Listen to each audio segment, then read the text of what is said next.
यानी एक्शन और टाइम को जोड़ दें तो टेंस बनता है। मतलब सुनने में तो ये बहुत बुनियादी लगता है ना? ये बुनियादी जरूर लगता है, लेकिन इसके भीतर जो विज्ञान छिपा है वो बहुत गहरा है। अच्छा, कैसे? जैसे दौड़ना, पढ़ना या कोई विचार करना, ये एक गति है। लेकिन वह गति किसी शून्य में नहीं हो सकती। उसे घटित होने के लिए एक आयाम या डायमेंशन चाहिए। ओके। वह आयाम समय है। जब गति और आयाम मिलते हैं तब जाकर हमें काल मिलता है। वाह। यह सूत्र हमें बताता है कि काल वास्तव में ब्रह्मांड में किसी क्रिया के होने की सटीक जगह को मापने का एक पैमाना है।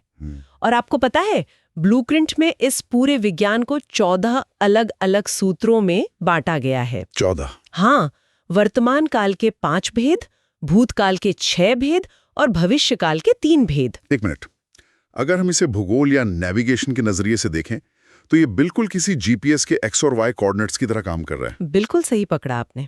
सोच के देखिए, अगर हम सिर्फ कहते हैं कि कोई काम हो रहा है तो वो हवा में तीर चलाने जैसा है। हाँ, उसकी कोई दिशा नहीं है। एग्जैक्टली।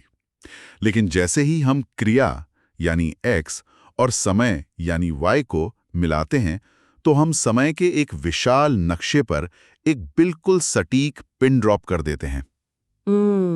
हम सुनने वाले को ठीक उसी सेकंड पर ले जाते हैं जहां हम उसे ले जाना चाहते हैं। ये जीपीएस वाली उपमा ऐसे समझने का एकदम सही तरीका है। और ब्लूप्रिंट का तर्क भी यही है कि ये 14 सूत्र केवल व्याकरण के अध्यायों का कोई मनमाना विभाजन नहीं है। तो फिर क्या है? इन्हें हमें इंजीनियरिंग उपकरणों की तरह देखना चाहिए। अच्छा। मतलब जब एक सिविल इंजीनियर कोई पुल बनाता है तो वो ये नहीं कहता कि बस थोड़ा सा लोहा और सीमेंट डाल दो। हाँ, उसका एक फिक्स मेजरमेंट होता है। बिल्कुल। उसे पता होता है कि किस पिलर पर कितना वजन पड़ेगा और उसे कितने मिलीमीटर मोटा होना चाहिए। राइट। उसी तरह मानवीय विचारों की जटिलता को सटीकता से व्यक्त करने के लिए ये 14 टूल काम आते हैं। तो अगर हम समय के इस नक्शे पर अपना पहला पिन ड्रॉप करें तो सबसे स्पष्ट जगह वही होगी जहां हम अभी खड़े हैं, यानी वर्तमान काल। हाँ, द नाउ। लेकिन ब्लूप्रिंट बताता है कि इस वर्तमान की भी 5 अलग-अलग रूप हैं। मुझे अब थोड़ा अजीब लगता है। मतलब अब का मतलब तो अभी होना चाहिए ना, इसके 5 अलग हिस्से क्यों? क्योंकि मानव मस्तिष्क समय को सिर्फ एक रुके हुए पल की तरह अनुभव नहीं करता। हमारा वर्तमान बहुत सी परतों से बना है। ओह, मतलब? सोचिए, अगर हमारे पास वर्तमान को बताने का सिर्फ एक ही तरीका होता तो हम ये कैसे समझाते कि कोई काम हम रोज करते हैं या कोई काम हम ठीक इसी सेकंड कर रहे हैं। हाँ, ये तो है। इसीलिए ब्लूप्रिंट साधारण वर्तमान से शुरुआत करता है। यह हमारी आदतों और दिनचर्या को दिखाता है। ओके। इसका सूत्र है, मूल क्रिया के साथ ता है या ती है लगाना। जैसे सूरज पत्र लिखता है। राइट। ये उस एक पल की बात नहीं कर रहा, ये एक चक्र की बात कर रहा है। समझ में आ रहा है। ये ऐसा है जैसे कैमरे का लेंस पूरी तरह से जूम आउट किया गया हो, जहां हम एक लंबी टाइमलाइन पर किसी की आदत देख रहे हैं। बिल्कुल। और फिर ब्लूप्रिंट अपूर्ण या तात्कालिक वर्तमान की बात करता है, जिसका सूत्र रहा है या रही है। जैसे मैं पढ़ रहा हूं। एग्जैक्टली। ये कैमरे को फुल जूम इन करने जैसा है। ठीक इसी माइक्रोसेकंड पर क्या हो रहा है। एकदम सही। और इन दोनों के बीच में एक और परत है जिसे पूर्ण वर्तमान कहते हैं। पूर्ण वर्तमान। हाँ, इसका सूत्र है चुका है या लिया है। जैसे मैंने खाना खा लिया है। ओके, तो काम हो गया है। हाँ, ये उस क्रिया को दर्शाता है जो तकनीकी रूप से तो खत्म हो गई है, लेकिन उसका मनोवैज्ञानिक प्रभाव अभी भी वर्तमान में बना हुआ है। मतलब आपका पेट अभी भी भरा हुआ है। अरे वाह, ये बहुत लॉजिकल है। यहां तक तो चीजें काफी स्पष्ट लगती हैं। लेकिन ब्लूप्रिंट में वर्तमान काल के आखिरी 2 भेद मुझे सच में सोचने पर मजबूर कर देते हैं। कौन से वाले? ये हिस्सा मनोवैज्ञानिक रूप से बहुत उलझा हुआ है। इसमें एक है संदिग्ध वर्तमान यानी डाउट, और दूसरा है संभाव्य वर्तमान यानी पॉसिबिलिटी। हाँ, ये थोड़ा ट्रिकी है। मतलब अगर हम शब्दों पे जाएं तो डाउट और पॉसिबिलिटी लगभग एक जैसे ही लगते हैं। दोनों में ही हमें पक्का नहीं पता कि क्या हो रहा है। ये एक बहुत ही आम उलझन है और यहीं पर वरुण तेवतिया का ब्लूप्रिंट अपनी असली विश्लेषणात्मक ताकत दिखाता है। अच्छा। अगर हम इस ढांचे का गहराई से अध्ययन करें तो ये दोनों के बीच एक बहुत ही स्पष्ट लकीर खींचता है। ये लकीर सिर्फ व्याकरण की नहीं है, बल्कि हमारे दिमाग के काम करने के तरीके की है। वो कैसे? ब्लूप्रिंट समझाता है कि संदिग्ध वर्तमान में वाक्य के अंत में होगा या होगी लगता है, जैसे वह बाजार जाती होगी। ठीक है। इसका प्रयोग तब होता है जब हमारे पास एक पक्का अनुमान या फर्म अजम्पशन होता है। पक्का अनुमान मतलब मेरे पास कोई डेटा या सबूत है जिसके आधार पर मैं ये कह रहा हूँ। बिल्कुल। मान लीजिए रोज सुबह 10 बजे कोई सब्जी लेने जाता है। आज आप उसे देख नहीं रहे हैं, लेकिन घड़ी में 10 बज चुके हैं।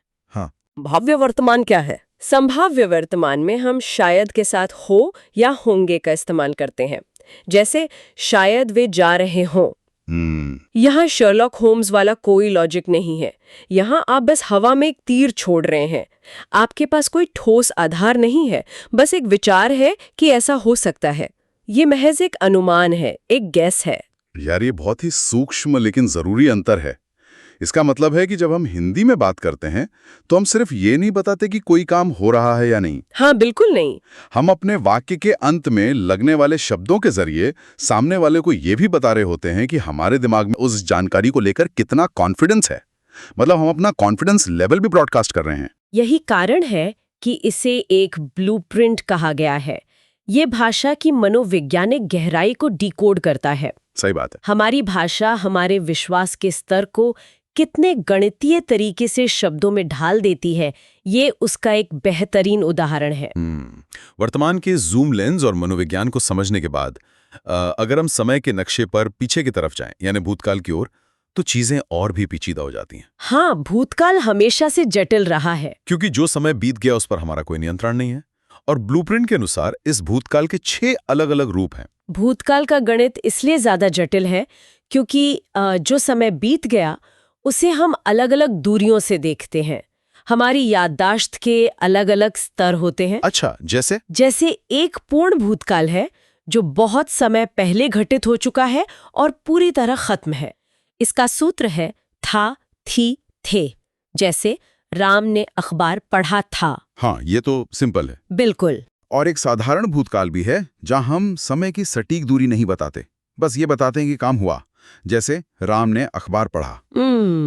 लेकिन इन सब के बीच ब्लूप्रिंट में एक बहुत बड़ा चेतावनी का निशान, एक अलर्ट दिया गया है, और ये मुझे सबसे ज्यादा हैरान करने वाला हिस्सा लगा। अच्छा, आप आसन भूतकाल की बात कर रहे हैं, इमीडिएट पास्ट। हाँ, व्याकरण के लिहाज से ये सबसे बड़ा ट्रैप है। बिल्कुल, जहाँ अच्छे लोग उलझ जाते हैं। उलझना तो लाजमी है ना। ब्लूप्रिंट में इसका उदाहरण दिया गया है, गीता ने अखबार पढ़ा है, अब रुकिए। हाँ, इसमें है लगा है। एग्जैक्टली, इसमें वाक्य के अंत में है लगा है। हमने अभी थोड़ी देर पहले चर्चा की थी कि है तो वर्तमान काल का यूनिवर्सल बैज है, उसका ट्रेडमार्क है। तो फिर है भूतकाल के सेक्शन में क्या कर रहा है? मतलब ये तो ऐसा हुआ जैसे क्रिकेट के मैदान में कोई खिलाड़ी अपनी टीम की जर्सी उतारकर विरोधी टीम की जर्सी पहनकर फील्डिंग करने आ गया हो। अरे बाप रे, ये विरोधी टीम की जर्सी वाली उपमा बहुत सटीक बैठती है ना? ये तो वर्तमान काल का शब्द है जो भूतकाल में घुसपैठ कर गया है। बिल्कुल। और ब्लूप्रिंट ने इस पर विशेष चेतावनी इसीलिए दी है ताकि हम इस छलावे को समझ सकें। तो इसके पीछे का लॉजिक क्या है? अगर हम इस आसन्न भूतकाल की संरचना का विश्लेषण करें तो भले ही इसमें पूर्ण वर्तमान के चिन्ह यानी है या है लगे हों, लेकिन ये तकनीकी और तार्किक रूप से भूतकाल ही है। लेकिन क्यों? मतलब अगर उसमें है लगा है तो हम उसे भूतकाल क्यों माने? क्योंकि हमें उस मूल सूत्र पर वापस जाना होगा, क्रिया प्लस समय। यहाँ क्रिया क्या है? अखबार पढ़ना। हाँ। क्या वो क्रिया भी चल रही है? नहीं, बिल्कुल नहीं। अखबार पढ़ने का काम पूरी तरह से समाप्त हो चुका है। चूंकि क्रिया खत्म हो चुकी है, इसलिए वो भूतकाल का हिस्सा बन गई। अच्छा, अब समझ में आया। बस फर्क इतना है कि उस काम को खत्म हुए कुछ ही क्षण हुए हैं। वो घटना अतीत की सीमा में दाखिल तो हो चुकी है, लेकिन अभी भी दरवाजे के बहुत करीब खड़ी है। मतलब वो पास्ट तो है, लेकिन एकदम ताजा पास्ट है। बिल्कुल। सीता गई है, मतलब वो अभी अभी गई है। शायद आप दरवाजा खोलें तो वो आपको सीढ़ियों पर दिख भी जाए। वाह! ये बारीकी ही इस भाषा की असली सुंदरता और जटिलता है। ये हमें सिखाता है कि समय कोई सख्त लोहे के डिब्बों में बटा हुआ नहीं है, जहां कल और आज के बीच कोई दीवार हो।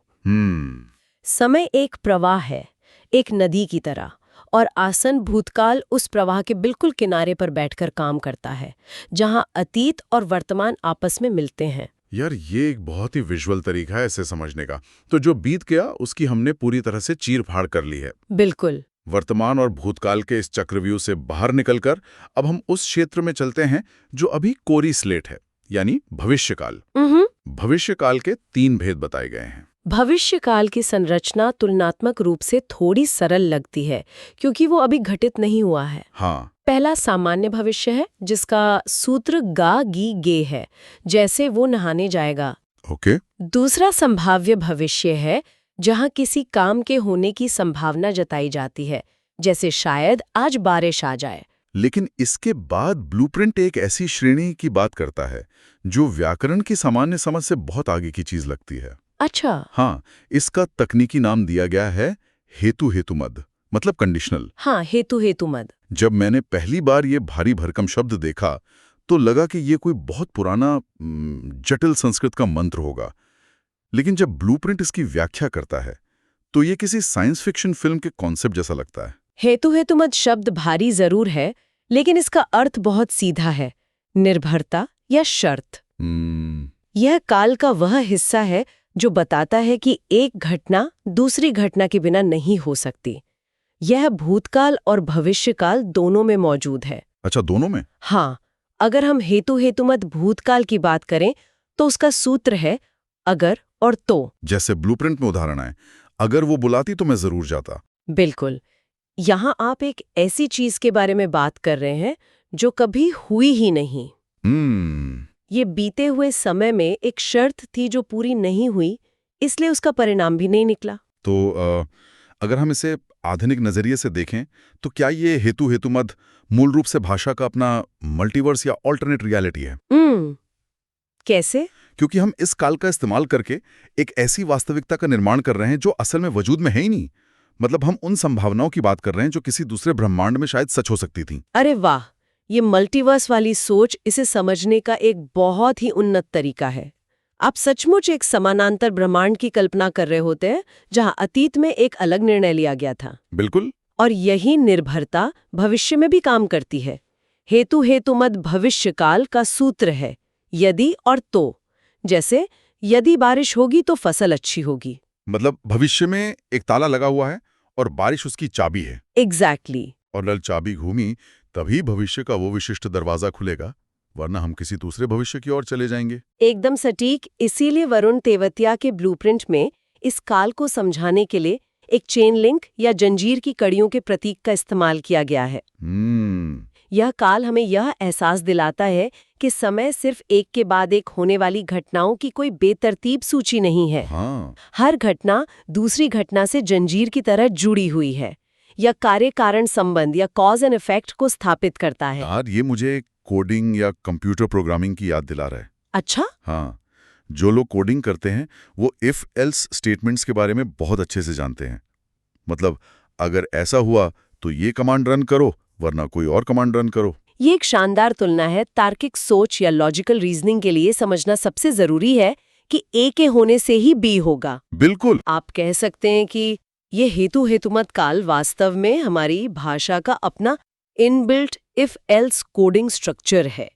इसके बिना हम कभी कोई तर्क नहीं दे सकते, कोई विज्ञान विकसित नहीं कर सकते। वाह, तो मतलब जब हम रोजमर्रा की जिंदगी में हिंदी बोल रहे होते हैं तो हम सिर्फ संवाद नहीं कर रहे होते, हम एक तरह से समय की प्रोग्रामिंग कर रहे होते हैं। एग्जैक्टली। तो आज के इस पूरे विस्तृत विश्लेषण को अगर हम समेटने की कोशिश करें तो हमने द हिंदी टेंस ब्लूप्रिंट के 14 सूत्रों का एक ऐसा सफर तय किया है जिसने भाषा को देखने का नजरिया बदल दिया है। बिल्कुल बदल दिया है। हमने देखा कि कैसे क्रिया और समय का गणित एक जीपीएस की तरह काम करता है जो ब्रह्मांड में घटनाओं की सटीक लोकेशन तय करता है। हाँ, और हमने ये भी डिकोड किया कि कैसे संदिग्ध और संभाव्य के बीच का वो बारीक अंतर हमारे दिमाग के कॉन्फिडेंस लेवल को मापता है। सही बात है। और जाहिर है हमने उस आस्तन्न भूतकाल को भी पकड़ा जो विरोधी टीम की जर्सी पहनकर हमें चकमा देने की कोशिश करता है। वो बहुत मजेदार था। और अंत में हमने देखा कि हेतु हेतु मद काल कैसे भाषा के मल्टीवर्स और तार्किक कोडिंग को हमारे वाक्यों में पिरोता है। इस चर्चा से यह पूरी तरह साबित हो जाता है कि व्याकरण के ये सूत्र केवल रटने वाले उबाऊ नियम नहीं हैं जिन्हें हम परीक्षा के बाद भूल जाएं। बिल्कुल नहीं। जैसा कि ब्लूप्रिंट के एकदम अंत में निष्कर्ष के तौर पर कहा गया है, ये 14 सूत्र भाषा में समय को सटीकता से बांधने के उपकरण हैं। जब हम इन उपकरणों का सही इस्तेमाल करना सीख जाते हैं तो हम वास्तव में अपने विचारों को, अपनी कल्पनाओं को और अपनी तार्किक क्षमता को एक ऐसा धारदार आकार दे पाते हैं जिसे सामने वाला इंसान बिल्कुल उसी तरह महसूस करे जैसा हम चाहते हैं। और तब सचमुच समय हमारी मुट्ठी में होता है। बिल्कुल। इस पूरी चर्चा ने व्याकरण को एक नीरस विषय से निकालकर एक थ्रिलर फिल्म जैसा बना दिया है। हाँ, ये बहुत ही आई ओपनिंग था।